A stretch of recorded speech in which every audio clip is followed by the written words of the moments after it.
On découvre en infiltrant cette chaîne de télévision que les techniciens, écoutez bien, les techniciens qui installent les machines, qui surveillent, hein, les techniciens qu'on envoie pour, installer les machines de cette chaîne de télévision sont des techniciens de France 24. Oui, ce sont les techniciens de France 24 qui installent tout au sein de cette chaîne de télévision, alors que cette chaîne de télévision s'autoproclame en s'attribuant le label de chaîne panafricaine. Alors, la question que moi je pose, comment c'est possible que c'est France 24 et la France qui envoie des techniciens à chaque fois depuis la France pour venir installer ce que la chaîne de télévision a besoin, alors qu'il y a des techniciens locaux, il y a des techniciens togolais qui travaillent pour cette chaîne de télévision. Et qu'est-ce qu'on découvre? On découvre que les techniciens togolais, leur rôle, vous savez c'est quoi leur rôle? Leur rôle s'arrête seulement à s'asseoir sur les machines et allumer les machines pour filmer. On ne les forme pas. Quand il y a un problème, c'est les techniciens de France 24, c'est-à-dire de la France, qui sont envoyés à l'intérieur de cette chaîne pour aller travailler.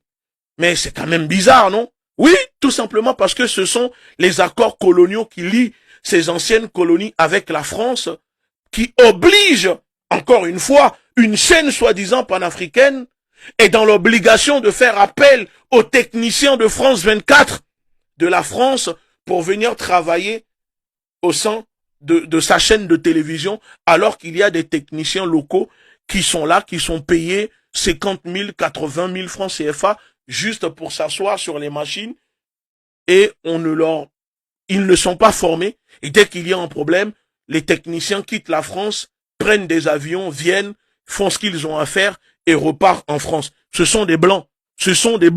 Voilà, des techniciens de France 24. Mais la chaîne, c'est une chaîne panafricaine. Alors, le directeur général de New York TV, le directeur général de cette chaîne, un certain monsieur Kolani, vous pouvez le vérifier. Là, je vous donne les noms. Maintenant, vous allez comprendre qui sont les responsables de cette chaîne. Le directeur général de New York TV, Kolani, selon nos enquêtes, est au courant des détournements et de la corruption, des blanchiments d'argent qui se fait au sein de sa chaîne de télévision. Puisque le directeur général, M. Kolani, c'est lui qui est censé être le patron, le responsable au sein de la boîte. Mais, en réalité, ce monsieur serait seulement un décor. Parce que M. Kolani, qui est censé signer, écoutez bien, à chaque fois, l'état financier des salariés, c'est-à-dire l'état financier des employés. Ça veut dire que M. Kolani, en tant que directeur général, c'est lui qui est censé signer l'état financier des salaires des employés. C'est-à-dire que chaque mois, le salaire débloqué pour payer les employés doit passer sur le bureau. Les fiches sont censées passer sur le bureau de M. Kolani qui doit vérifier, poser sa signature avant que l'argent ne soit débloqué. Qu'est-ce que nous on découvre? On découvre que M. Kolani ne signe rien. Il ne reçoit même pas les fiches financières des salariés, des salaires. Non, rien n'arrive sur son bureau. Tout cela est géré directement par le DAF. Vous avez compris? Je vous ai cité le nom du DAF. Le DAF n'est que le fameux Konzu Clément, coopté par le promoteur officiel de la chaîne, M. Adissou Marc, qui dirige les les fiches financières des salaires, alors que normalement ce n'est pas son rôle, puisque ça c'est le rôle du directeur Kolani de veiller, de signer, de poser sa signature. Donc on envoie à chaque fois au régime, au gouvernement togolais, des fiches signées par le soi-disant fameux directeur de cette chaîne de télévision pour prendre de l'argent, alors que le directeur de télévision n'est pas au courant et ne signe même pas le salaire qui est versé aux employés. Ce qui veut dire que on découvre que avec ce système, le promoteur officiel et son DAF, M. Konzu Clément, gonflent les salaires, gonflent les factures des employés puisque, écoutez bien ce que je vais vous révéler. La chaîne New York TV possède 4 comptes bancaires. 4 comptes bancaires. Je le dis, 4 comptes bancaires que possède la chaîne New York TV. Là, dans cette émission, je ne vais rien dévoiler pour le moment. Mais comme je dis, si vous êtes des hommes, venez et dites que ce que je suis en train de révéler n'est pas vrai et je vais revenir avec les documents et je vais démontrer aux Togolais comment vous êtes des voleurs, comment l'argent a été tourné, les conflits d'intérêts qui règnent au sein de cette fameuse chaîne panafricaine. New York TV possède 4 comptes bancaires.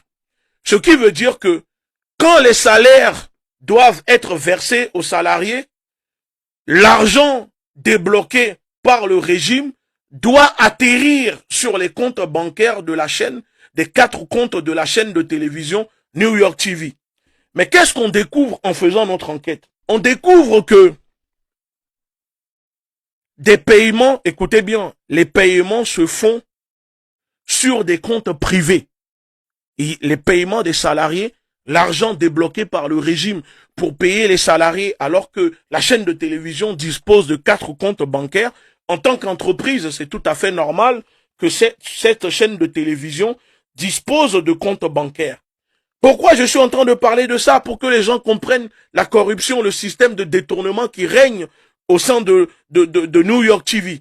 Quand vous avez une entreprise, l'entreprise dispose de comptes bancaires appartenant à l'entreprise, rattachés à l'entreprise.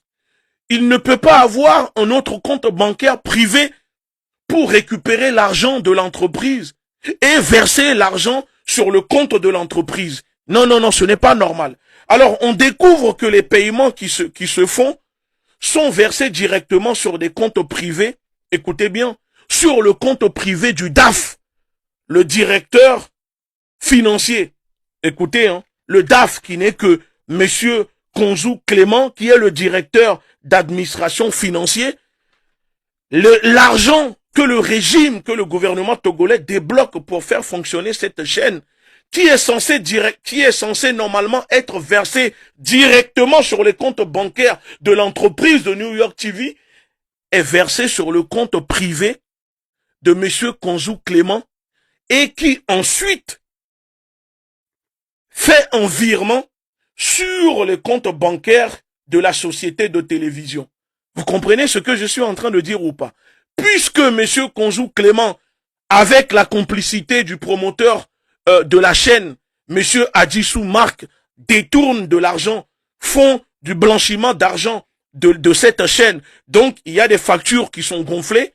Ils font croire que des salariés touchent peut-être 300 000 francs CFA, alors que les salariés touchent 50 000 francs. Ils font croire que, soi-disant, les personnes comme Cathy de Crucy, les Alain Foucault, les gens qu'ils recrutent, soi-disant ces stars, touchent des millions, peut-être on facture 2 millions, 3 millions de francs CFA au gouvernement togolais, alors qu'en réalité, c'est 1 million de francs CFA qui sont versés comme salaire à ces personnes. Donc, pour ne pas que cela soit, cramé, pour ne pas éveiller les soupçons, l'argent arrive sur le compte bancaire privé de Monsieur Konzou Clément, et Monsieur Konzou Clément effectue maintenant le paiement des salaires aux employés de la chaîne de télévision, alors qu'il y a 4 comptes bancaires appartenant à New York TV. Chose que, pourtant, nous avons vérifié, soyez sûrs, nous avons vérifié, c'est interdit de telles pratiques. Ce n'est pas normal, ce n'est pas légal. Et je pose la question au gouvernement togolais, propriétaire de cette chaîne, comment c'est possible que l'argent que vous débloquez est viré sur un compte bancaire d'un particulier, d'un salarié? Parce que ce monsieur est aussi salarié de la boîte. Pourquoi l'argent arrive sur son compte bancaire avant que les salariés ne soient payés, alors que l'entreprise dispose de 4 comptes bancaires? J'ai les documents de ces comptes bancaires et vous savez déjà que je connais les chiffres, tout ce qui est viré sur le compte.